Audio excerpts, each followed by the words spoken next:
Hey guys, it's MrWaheedulHaque here, back with another video. Today I'm going to be teaching you how to get into download mode on the phone. So basically you want to switch off the phone. Oh, there you go. Oh my god. Need a password just to switch off the phone. Pretty stupid, but I guess it's good. Good security, I guess. So yeah. So what you want to do is hold down the power button on the right. Hold the Bixby button, which is this one here, and the volume down.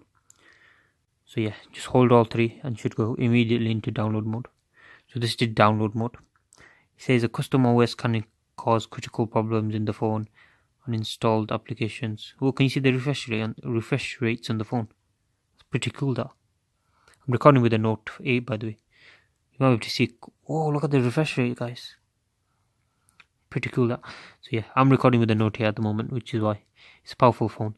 If you want to download a custom OS, blah blah blah. Basically, if you have an OS, you can install it like that.